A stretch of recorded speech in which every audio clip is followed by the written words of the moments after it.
नमस्कार दोस्तों, मैं हूं अक्षय और आप देख रहे हैं नेशनल संवाद।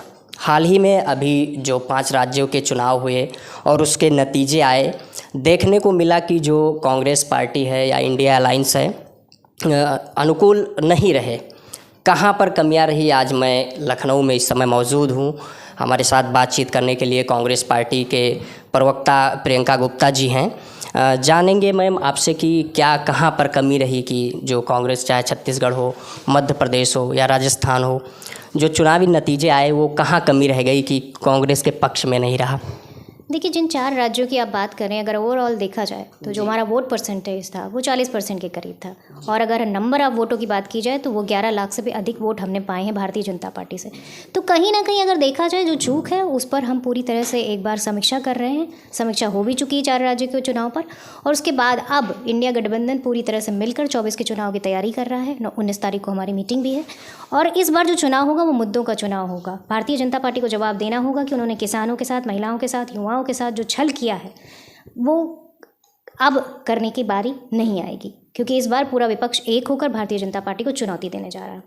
क्या लगता है, वहाँ पर समाजवादी पार्टी भी चुनाव मध्य प्रदेश में देखा जाए तो लड़ी, तो क्या कांग्रेस का समाजवादी पार्टी के लड़ने से कुछ नुकसान हुआ, ऐसा कुछ?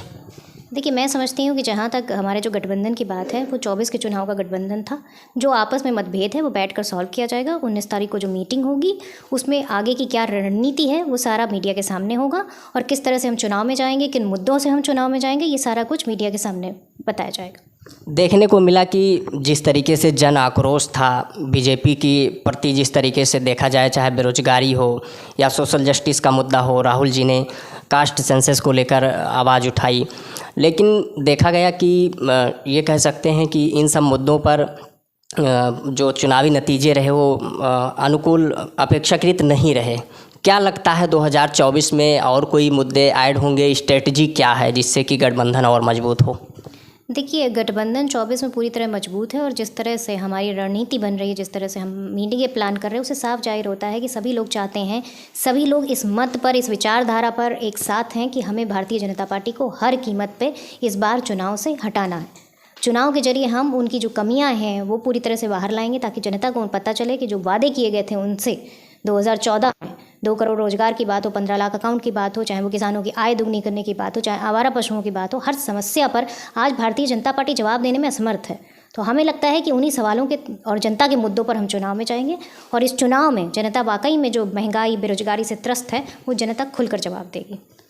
मेरा एक आखिरी सवाल मैम, मेरा सवाल ये है कि अभी जो 24 में इंडिया अलायंस बन रहा है, खासकर अगर उत्तर प्रदेश में देखा जाए, तो क्या समाजवादी पार्टी को लेकर पार्टी साथ रहेगी या नहीं रहेगी? देखिए, मुझे लगता है कि ये डिसीजन बहुत पहले ही हो चुका है। जिस तरह से अभी हमारी मीटिंग होने जा रही, सभी दल के नेता आपस में बैठकर सारी जो है समस्याओं का समाधान करके किस तरह से हमें सीटों का बंटवारा करना है, किस तरह से चुनाव प्रचार करना है, किस तरह से रैलियां निकालनी है, क्योंकि ये चुनाव सिर्फ उत्तर प्रदेश या कि सिर्फ राजस्थान या सिर्फ छत्तीसगढ़ का नहीं है, ये पूरे देश का चुनाव। और जो सीट का बंटवारा होगा वो भी पूरे देश में बराबर बराबर हिस्सेदारी, किस तरह से किसकी कहाँ भागीदारी ज़्यादा है उसी हिसाब से बांटा जाएगा। तो मुझे लगता है कि अब इस पर कोई सवालिया निशान लगाना उचित नहीं है। समय के साथ में ये चीज़ें आपको पता चल जाएंगी। ईवीएम को लेकर क्या कहना चाहेंगी मैम? देखिए, मैं समझती हूँ कि जो पार्टी का डिसीजन होगा उसी पर काम किया जाएगा, क्योंकि ईवीएम को लेकर जिस तरह की अगर हम बात करें इन चुनावों की, जिस तरह से चीज़ें निकल कर आई, इलेक्शन कमीशन के सामने रखी गई, पर इलेक्शन कमीशन ने जिस तरह से अपनी आंखें बंद कर रखी थी, उससे साफ जाहिर होता है कि कहीं ना कहीं चुनाव को प्रभावित करने की कोशिश भारतीय जनता पार्टी कर रही है लगातार। और जो सवालिया निशान इलेक्शन कमीशन के ऊपर उठ रहा है, तो मुझे लगता है उस पर जवाबदेही बनती है। चलिए, बहुत शुक्रिया हमारे साथ बातचीत करने के लिए। अक्षय की रिपोर्ट, कैमरे के पीछे गौरव।